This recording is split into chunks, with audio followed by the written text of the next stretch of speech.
Hoje nós vamos falar sobre os melhores setores da Bolsa de Valores para quem está começando a investir e para quem já investe também. Melhores setores para você começar a escolher suas ações com foco no longo prazo. Então fique até o final que eu vou falar quais são as ações desses setores, quais são as empresas desses setores que são ótimas opções para você estudar e considerar ter na sua carteira de investimento. Fala meus caros, sejam muito bem-vindos ao meu canal, sejam bem-vindos a mais um vídeo aqui no nosso canal.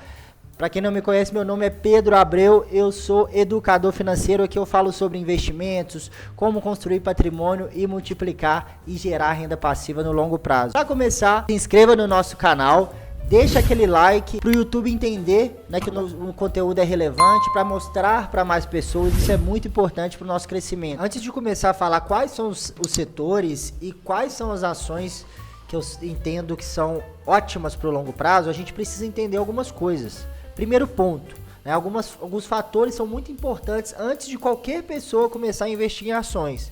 Primeiro, número 1, tenha uma reserva de emergência antes de começar em ações, ou pelo menos já tenha ela bem montada. A reserva de emergência é o que vai te trazer segurança durante a sua jornada de investimentos, principalmente na renda variável. Os investimentos de renda variável, como ações e fundos imobiliários, são para o longo prazo, longuíssimo prazo.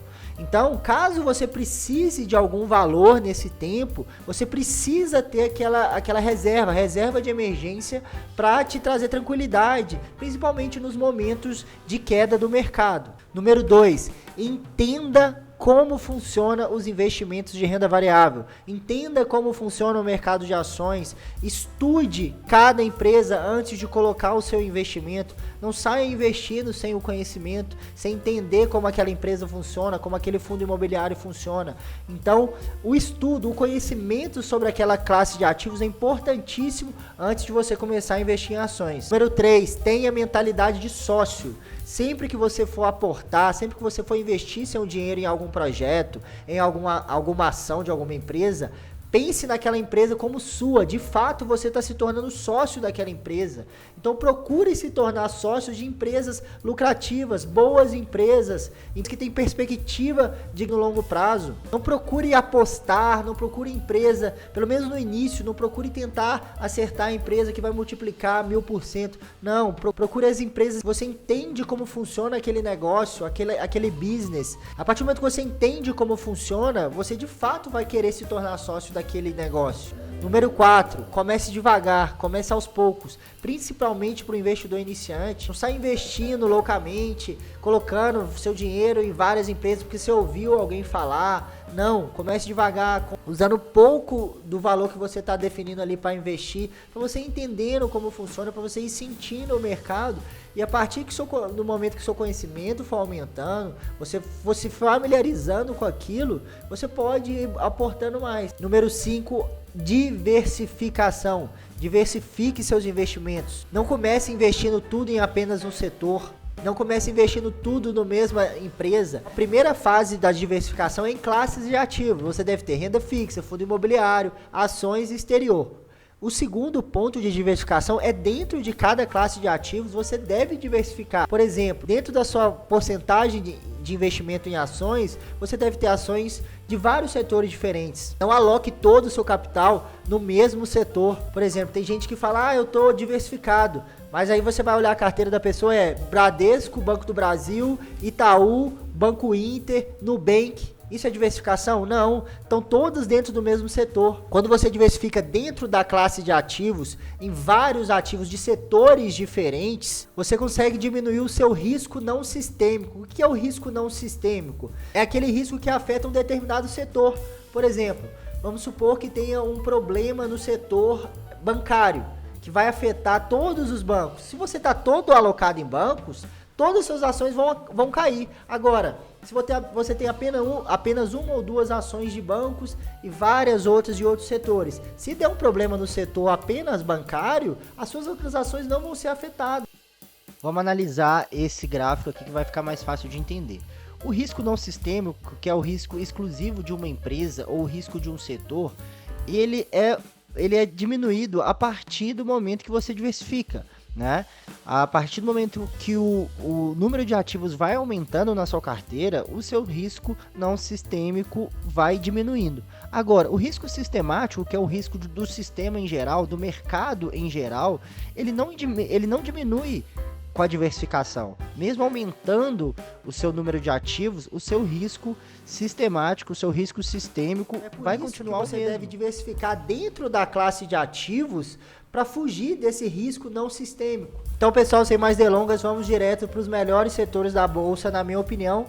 Eu gosto muito desses setores, eu tenho ativos em todos eles, porque são setores perenes, são chamados setores perenes. São aqueles setores estáveis, que geralmente são a prova de crise. Mesmo em época de crise, em cenário econômico desfavorável, as pessoas precisam daquele produto ou serviço que aquela empresa entrega. Por isso, são empresas altamente lucrativas, porque ela lucra em qualquer período do ano, em qualquer ciclo econômico. O primeiro setor, que é o setor, um dos meus preferidos da Bolsa de Valores, é o setor elétrico.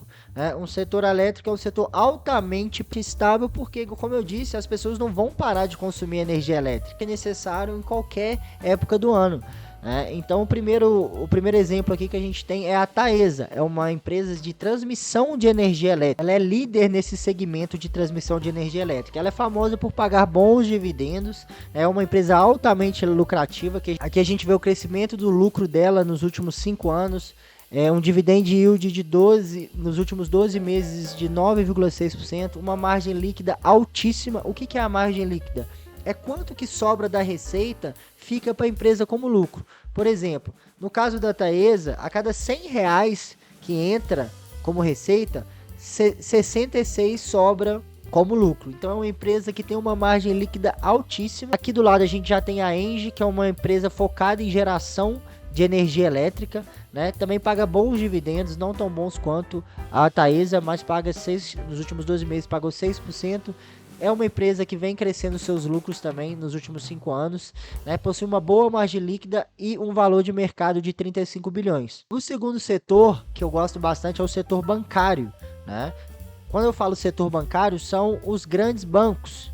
Aqui a gente tem 2 exemplos deles, mas também tem mais outros 2 grandes, que são o Bradesco e o Itaú. Aqui eu vou citar 2 empresas de cada setor, para não ficar muito grande o vídeo, mas existem outras boas empresas. No caso aqui eu estou citando o Santander e o Banco do Brasil, mas também existem o Itaú e o Bradesco, que são considerados bancões.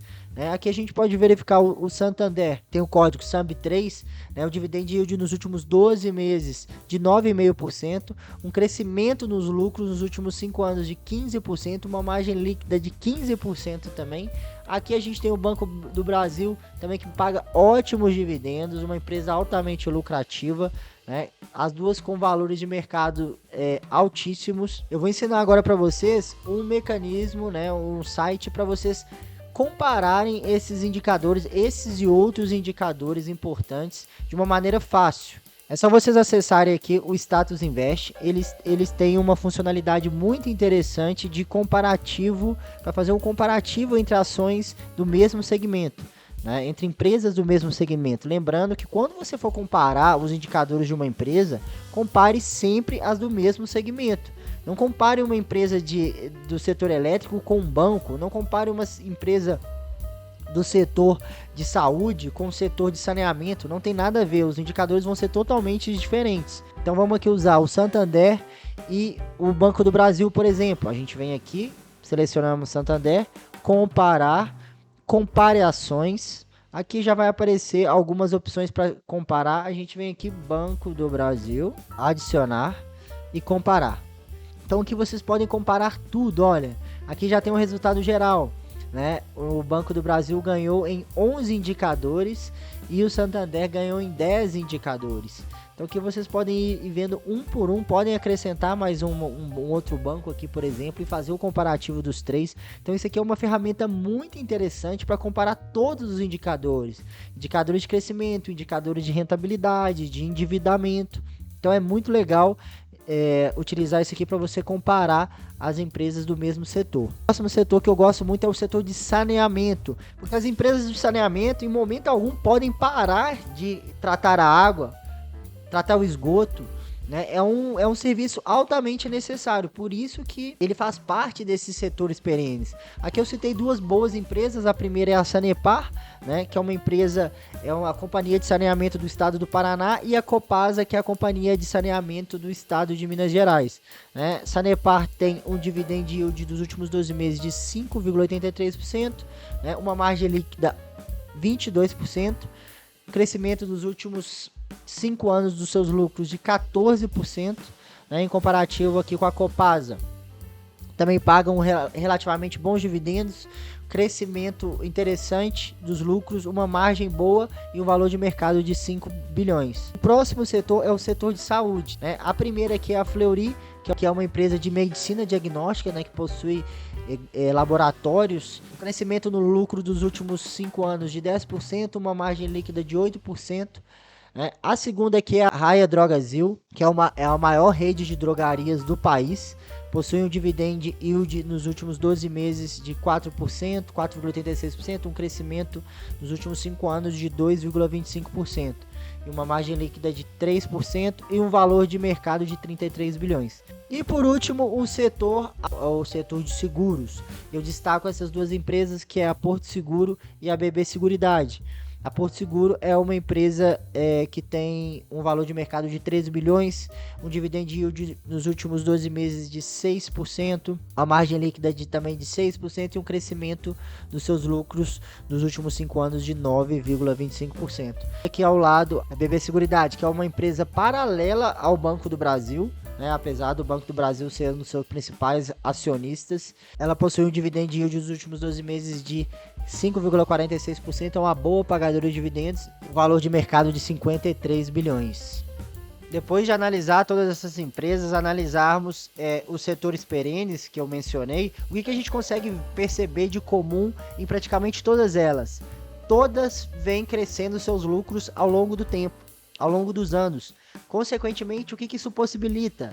Pagamentos de dividendos. Todas praticamente pagam bons dividendos. O dividendo nada mais é do que o lucro, parte do lucro pago por essas empresas. Então, para receber dividendos, para investir em boas empresas, as empresas devem ser lucrativas. Em todos esses casos aqui mencionados, são empresas altamente lucrativas. Então esse foi mais um vídeo, pessoal. Muito obrigado para quem assistiu, para quem está assistindo, para quem está acompanhando, né? Conto com o apoio de vocês, igual sempre estou tendo. Deixa seu comentário aqui, se inscreva no canal e até o próximo vídeo. Valeu!